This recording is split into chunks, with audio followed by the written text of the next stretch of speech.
Bismillahirrahmanirrahim. Assalamualaikum warahmatullahi wabarakatuh. Alhamdulillahirabbil alamin. Wa bihi nasta'in wa ala umuri dunya waddin. Wassalatu wassalamu ala asrofil anbiya'i wal mursalin. Amma ba'du.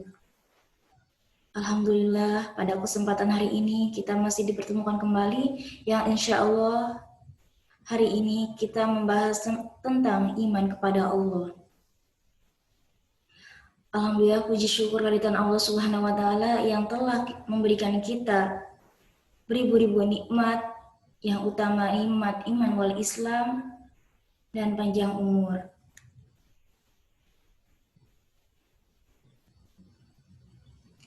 Dimanapun Ananda berada, semoga Allah senantiasa melindungi kita semua.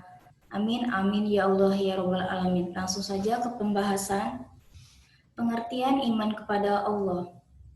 Nah, iman menurut bahasa berarti percaya atau yakin. Sedangkan menurut istilah, iman berarti sikap hati dengan penuh keyakinan tanpa sedikit pun membenarkan keberadaan Allah Subhanahu wa taala dengan sifat-sifat yang dimilikinya.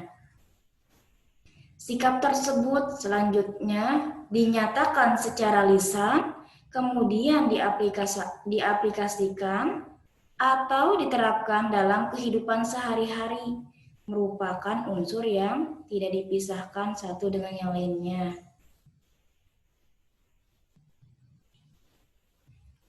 Nah, dalam riwayat Abu Nuaim, sahabat Ibnu Abbas radhiyallahu anhu bercerita bahwa Rasulullah SAW pernah menegur beberapa sahabat yang sedang berkumpul dan memikirkan keagungannya, Sang Pencipta alam. Kemudian Nabi SAW bersabda, "An Ibni Abbas radhiyallahu anhu qala Rasulullah sallallahu alaihi wasallam, tafakkaru fi khalqillahi wa la tafakkaru fillahi fa innakum lang taqdiru qadar."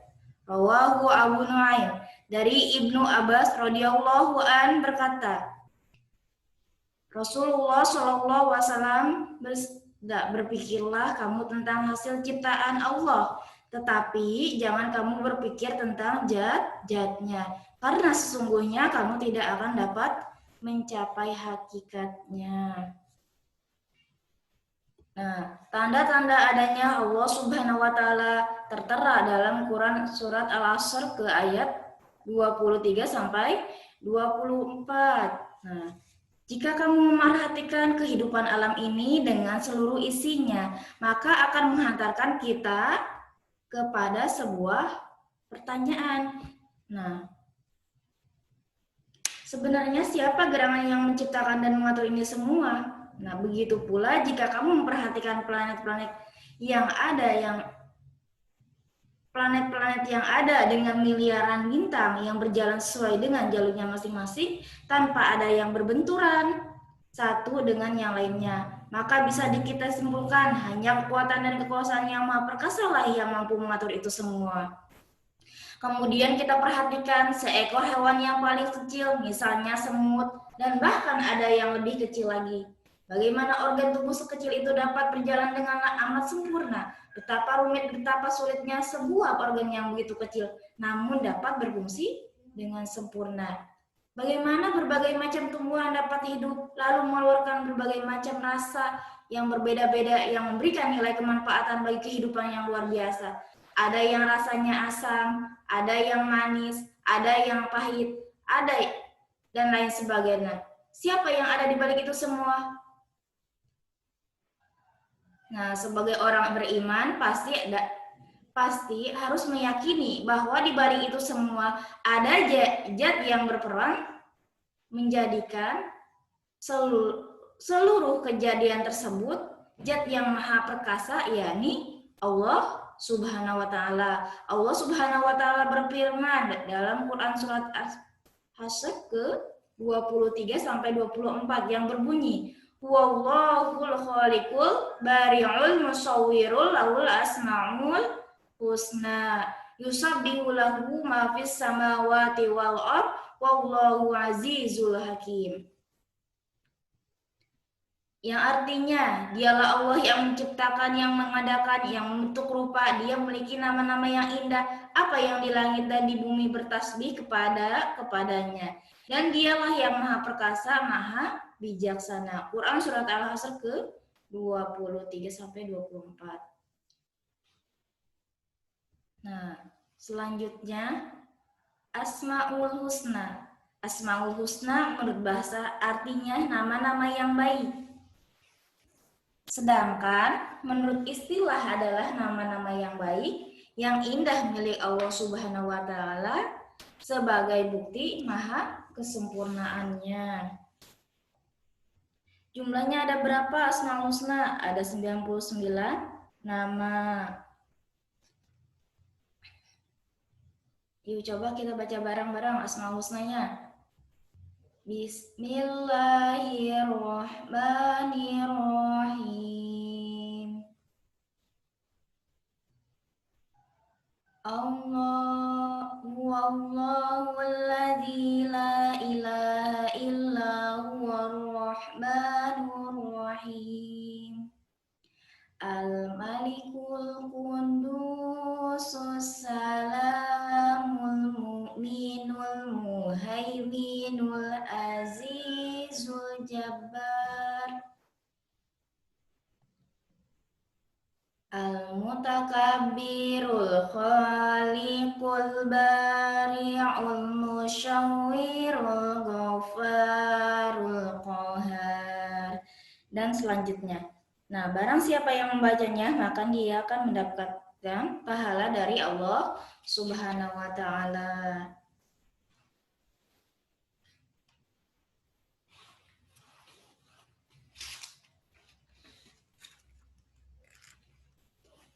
Rasulullah Shallallahu Alaihi Wasallam bersabda, An Abi Hurairah radhiyallahu anna Rasulullah Shallallahu Alaihi Wasallam qala Inna lillahi tis'atu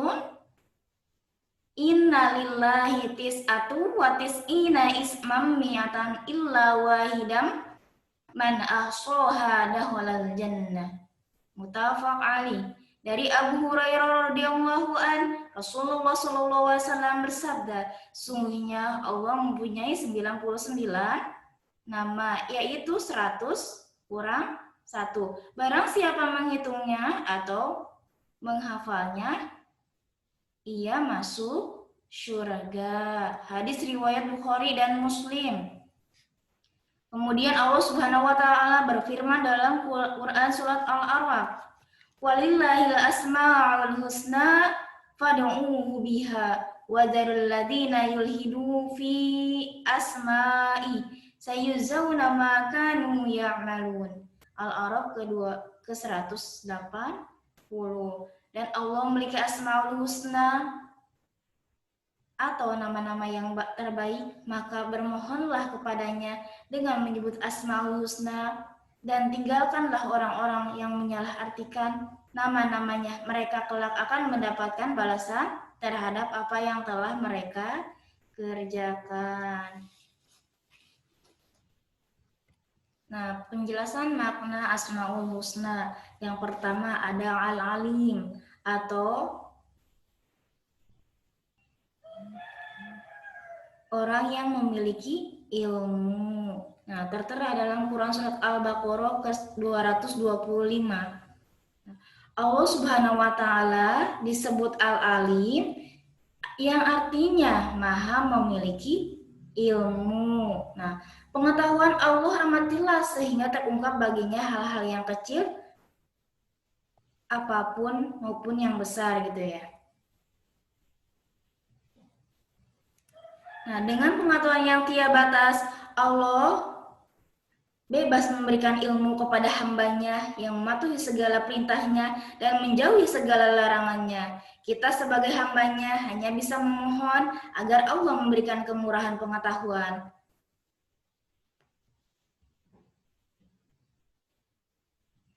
Nah, dalam kenyataannya bahwa pengetahuan yang semua makhluk adalah bersumber dari pengetahuannya. Sebagaimana diterangkan dalam Al-Quran surah Al-Baqarah ke-225 yang berbunyi, Allahu la ilaha illa huwal hayyul qayyum la ta'khudhuhu sinatun wa la nawm lahu ma fis samawati wa ma fil ardh man dzalladzi yashfa'u 'indahu illa bi'idznihi ya'lamu ma baina aydihim wa ma khalfahum wa la yuhituna bi syai'in min 'ilmihi illa bima syaa wasi'a kursiyyus samawati wal ardh wa la ya'uduhu hifdzuhuma wa huwal 'aliyyul 'azim.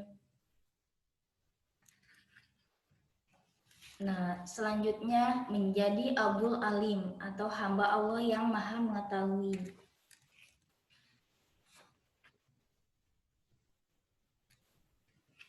Ya. Abdul Alim adalah gelar yang diberikan Allah Subhanahu wa Ta'ala kepada hambanya yang telah kokoh dalam penguasaan ilmu pengetahuan yang juga bisa disebut sebagai ulama. Nah, dengan ilmu yang dimiliki, mereka mampu membaca, memahami, dan menghayati, serta mengamalkan mana yang harus diperbuat dan mana yang harus ditinggalkan, mana yang menyelamatkan dan mana yang menyesatkan, mana juga yang mengantar dirinya mendekatkan kepada Allah Subhanahu wa Ta'ala dan menjauhkan dirinya dari Allah Subhanahu wa Ta'ala. Nah, sebagai Abdul Alim, sebagai seorang alim atau seorang muslim harus mampu menebarkan kedamaian baik di dunia dengan ilmu pengetahuan yang dimiliki dan memperoleh keselamatan dan kebahagiaan di dunia dan di akhirat. Selanjutnya Al-Kabir, Maha Teliti. Nah, tertera dalam Quran Surat Al-Zariyat ke-20 sampai 21. Nah, Allah memiliki sebutan nama Al-Kabir yang artinya Maha Teliti. Allah Subhanahu wa Ta'ala mempunyai nama indah Al-Kabir yang artinya tidak tersembunyi baginya hal-hal yang terlihat dan yang disembunyikan. Tidak terjadi sesuatu dalam kerajaannya yang di dunia maupun alam raya kecuali diketahui olehnya. Allah mengetahui apapun yang dikandung hati atau disimpan oleh pikiran, baik itu bisikan-bisikan nafsu, ajakan setan, khayalan-khayalan pikiran, prasangka-prasangka di hati, kemudian rencana-rencana yang jahat, komentar-komentar dan gumaman hati, semua ada dalam pengetahuan Allah. Jadi Allah itu maha teliti dan Allah maha mengetahui segala-galanya apa yang terjadi. Kemudian ada dua tindakan yang dapat dilakukan untuk meneladani Al-Kabir ini. Yang pertama, hubungan dengan makhluk. Kita sadar bahwa pengetahuan kita sangat terbatas. Kita tidak tahu isi hati dan pikiran orang lain, dan kita pun tidak tahu banyak tentang maksud-maksud di balik penciptaan makhluk di sekitar kita. Oleh sebab itu, akhlak yang patut dikembangkan adalah berbaik sangka. Selalu berbaik sangka kepada Allah dan sesama. Contohnya, bila kita melihat orang cacat, hendaknya kita jangan mencela, tetapi berbaik sangka, karena boleh jadi cacat itu pada fisiknya saja, sedangkan batinnya penuh dengan kemuliaan dan kesempurnaan karena ridho menerima ketentuan Allah. Nah, tertera dalam surat Az-Zariyat ke-20 sampai 21 yang berbunyi wa fil ardi ayatul lil muqinin wa fi anfusikum afala tubasyirun. Dan di bumi terdapat tanda-tanda kebesaran Allah bagi orang-orang yang yakin dan juga pada dirimu sendiri. Maka apakah kamu tidak memperhatikan? Nah, begitu banyak hikmah-hikmah di bumi. Terdapat tanda-tanda kekuasaan Allah bagi diri kita yang yakin. Selanjutnya, menyangkut diri kita sendiri. Nah, pertama, sebaiknya kita mengenal tubuh kita dan menghubungkannya dengan kekuasaan Allah. Yang kedua, sebaiknya kita mengenal kekurangan-kekurangan kita dalam segi ilmu, sikap, dan perilaku dan menghubungkannya dengan pengawasan Allah. Yang ketiga, sebaiknya kita mengenal tujuan hidup ini dan menyelaraskan dengan keinginan Allah. Nah, bila kita perhatikan tubuh ini, maka hendaknya kita sadar dari mana asal kita dan siapa kita. Tidak berdaya bila sudah terkena penyakit, bila sudah tua akan mengeriput dan melemah, tidak ada yang patut disombongkan. Bila kita memperhatikan betapa besar karunia Allah Subhanahu wa taala atas tubuh ini, maka hendaknya kita segera ingat bahwa keindahan dan kesempurnaan tubuh inilah yang Allah yang membuat. Kekurangan dan kecacatan pun bukan kita yang menghendaki. Ini melahirkan rasa syukur dan rasa menerima atas segala nikmat yang diberikan oleh Allah. Menjadi hamba Allah yang maha teliti. Nah, orang yang meneladani sifat Allah ini terlebih dahulu harus menyucikan dirinya dari berbagai keburukan. Menyucikan dirinya dari berbagai keburukan maka akan memudahkan dalam pengenalan terhadap dirinya sehingga dapat mengetahui, mengenali, merasakan, dan membedakan sesuatu yang baik dan buruk untuk dilakukan agar kita terhindar dari perbuatan yang dilarang oleh Allah Subhanahu wa Ta'ala. Nah, kemudian As-Sami maha mendengar. As-Sami artinya maha mendengar. Apabila dikaitkan dengan hak Allah Subhanahu wa taala, As-Sami adalah suatu sifat tambahan atas ilmunya. Maksudnya adalah bahwa Allah Subhanahu wa taala maha mendengar segala sesuatu yang ada sekalipun pelan suaranya. Sedangkan pendengaran yang ada pada makhluk adalah dengan perantara telinga yang akan hilang daya dengarnya bila alat itu rusak. Tetapi keadaan pendengaran yang ada pada Allah tidaklah demikian. Dia mendengar tanpa perantara telinga baik yang lahir maupun batin. Jadi, pendengaran menurut Allah ialah suatu ibarat tentang sifat yang dengannya tersingkap kesempurnaan sifat-sifat buatannya. Nah, keberuntungan seorang hamba yang beragama menjadi dua syarat. Yang pertama, Allah Subhanahu wa taala itu maha mendengar. Karenanya kita harus memelihara lisan. Yang kedua, Allah tidaklah menciptakan baginya pendengaran, melainkan agar kita mendengarkan ayat-ayat Al-Quran serta memahami maknanya. Dengan demikian kita memperoleh hidayah dan ridho Allah Subhanahu wa taala. Nah, ketika kita diberikan pendengaran oleh Allah Subhanahu wa taala, maka pergunakanlah dalam kebaikan. Contohnya yang tadi, mendengarkan Al-Quran. Kemudian memahami maknanya. Selanjutnya, nah, Al-Basir, maha melihat. Quran terdapat dalam Quran Yunus ke-61. Nah, Allah memiliki sebutan nama Al-Basir yang artinya maha melihat. Allah maha melihat segala sesuatu yang ada di alam ini, baik yang tampak maupun tersembunyi, baik mau lahir maupun batinnya, atau kecil maupun besarnya. Dengan begitu, apa yang tersembunyi dari dasar laut pun pasti terlihat.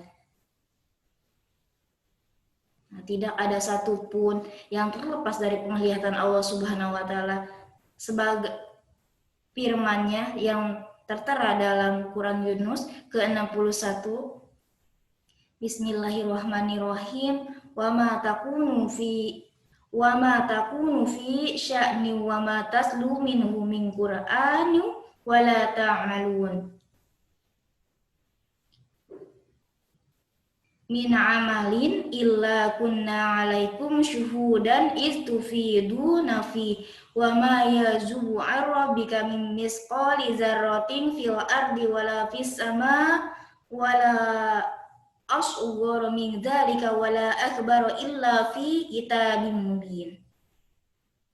Nah, dan tidaklah engkau Muhammad berada dalam suatu urusan dan tidak membaca suatu ayat-ayat Al-Quran, serta tidak pula kamu melakukan suatu pekerjaan, melainkan kami menjadi saksi atasmu ketika kamu melakukannya. Tidak lengah sedikit pun dari pengetahuan Allah, biarpun sebesar zarah, baik di bumi ataupun di langit. Tidak ada sesuatu yang lebih kecil dan yang lebih besar daripada itu, melainkan semua tercatat dalam kitab yang nyata. Quran Surat Yunus ke-61.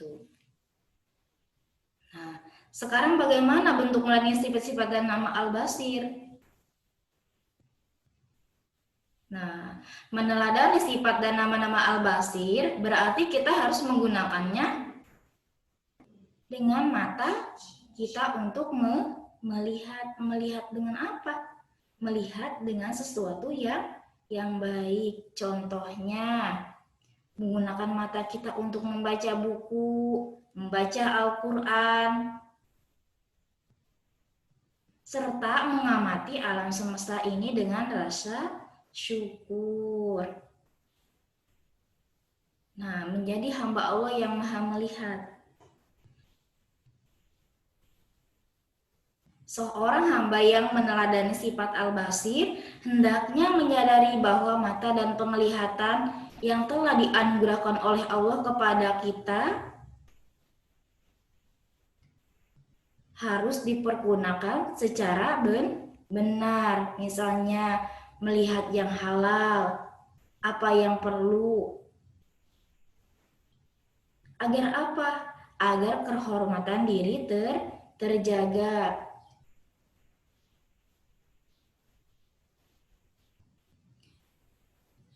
Dan kita harus menyadari bahwa Allah senantiasa melihat kita dalam keadaan apapun, maka berhati-hatilah dalam hal tersebut, karena segala perbuatan yang kita lakukan akan dimintai pertanggungjawaban oleh Allah Subhanahu wa ta'ala di akhirat kelak. Nah, hikmah beriman kepada Allah Subhanahu wa ta'ala. Orang yang di dalam dirinya tertanam sifat keimanan kepada Allah, maka akan melahirkan aktivitas yang menuntun kepada sikapnya dalam kehidupan sehari-hari. Yang utama, lahirnya potensi tauhid. Orang yang beriman dalam menghadapi berbagai persoalan dan peristiwa, baik menyenangkan atau menyakitkan, membahagiakan atau menyedihkan, negatif atau positif, semua itu diyakini bahwa hal itu tidak akan terjadi jika karena adanya kehendak dari Allah Subhanahu wa ta'ala. Yang kedua, melahirkan sikap yang baik sangka. Orang yang beriman kepada Allah akan memiliki sikap baik sangka dan sikap yakin bahwa setiap persoalan dan peristiwa yang terjadi mengandung hikmah.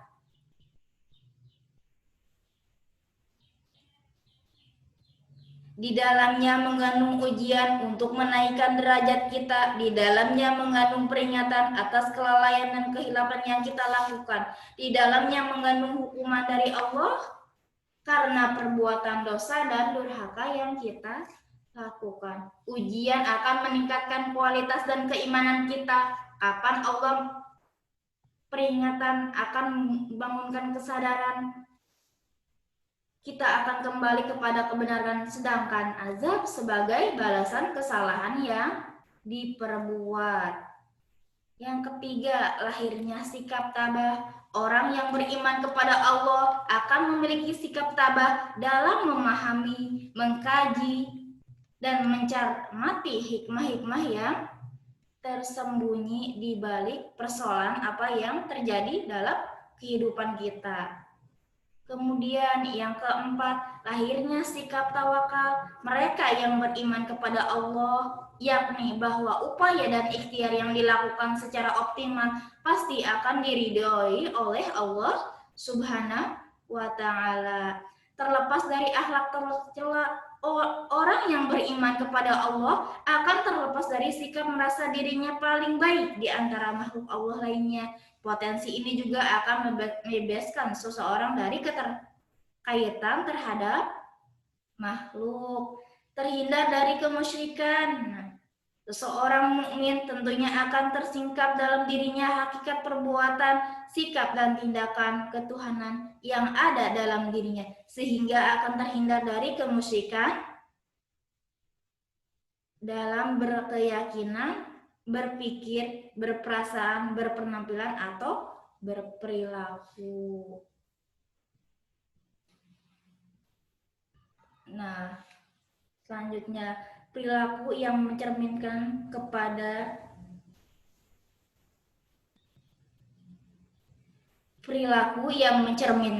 ketaatan kepada Allah dan meneladani Asmaul Husna.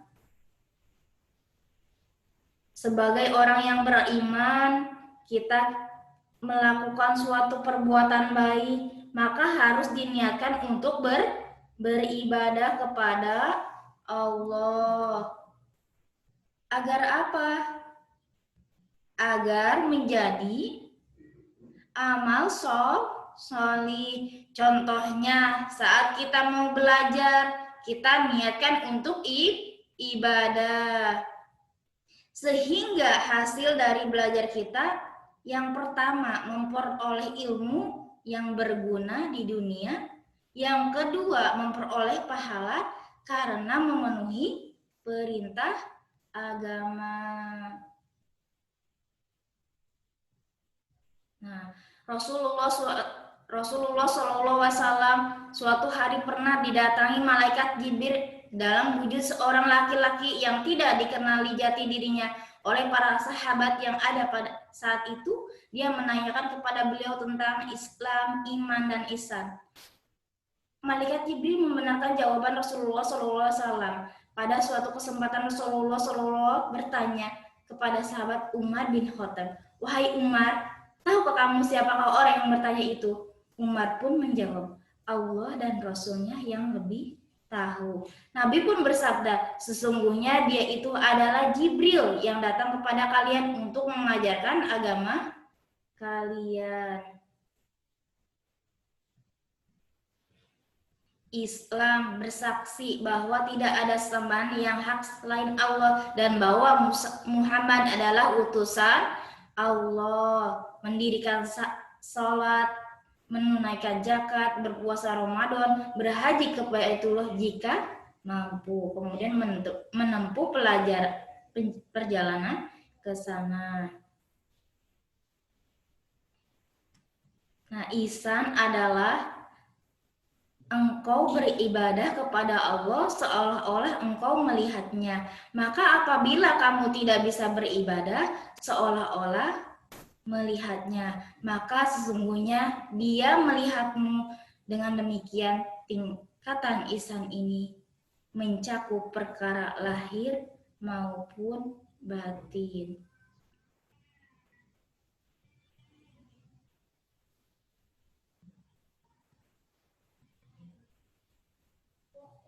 Cukup sekian. Jadi perilaku yang mencerminkan ketaatan kepada Allah yaitu mempunyai sikap dan perilaku ihsan. Syukron. Wassalamualaikum warahmatullahi wabarakatuh.